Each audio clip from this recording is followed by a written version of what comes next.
Est-ce que vous pouvez me dire si là je viens de prendre un risque? En réalité, pas vraiment, parce que la seule personne qui est à même de dire ça, c'est moi. Et je peux vous garantir que le vrai risque que j'ai pris aujourd'hui, il a été de me présenter devant vous, sans diapositive, sans artifice, pour être au cœur de mon propos.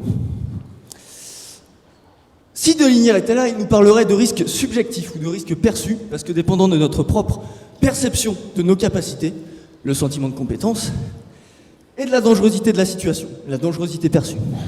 Prenons un exemple. Vous êtes prof de PS, et vous avez le petit Igor. Ronda de salto arrière sur le praticable, il ne sait pas trop s'il est capable de le faire ou non. Mais la situation ne lui fait pas plus peur que ça.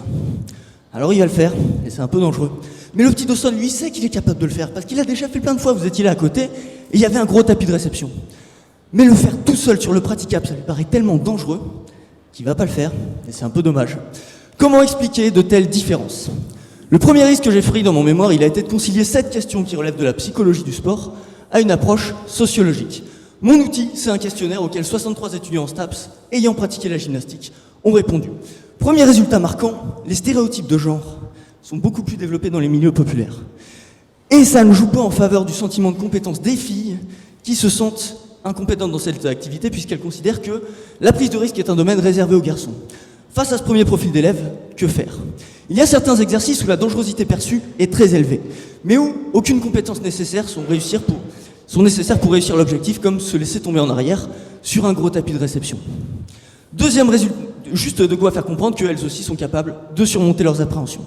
Deuxième résultat marquant, les répondants de la classe moyenne sont particulièrement demandeurs de la parade et de la présence de l'enseignant.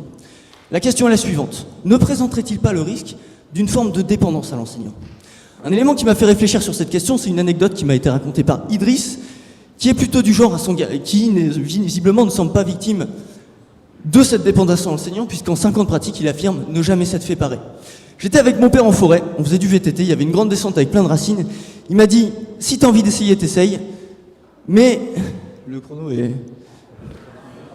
Si t'as envie d'essayer, t'essayes. J'y suis allé, je me suis cassé une dent, il m'a dit, tu vois, t'aurais dû m'écouter. Là, on est typiquement sur un style éducatif de type contractualiste, qui est plutôt l'apanage des milieux les plus favorisés. Dans les milieux populaires, on est plutôt sur le style statutaire, interdiction, obligation. Dans les deux cas, Idriss n'aurait pas été à s'en fier à sa propre perception des risques et de ses capacités. On est bien sûr très loin de l'ensemble des déterminants de la prise de risque, mais j'espère que ces 3 minutes vous auront donné quelques pistes pour mieux comprendre le petit Igor et le petit Dawson.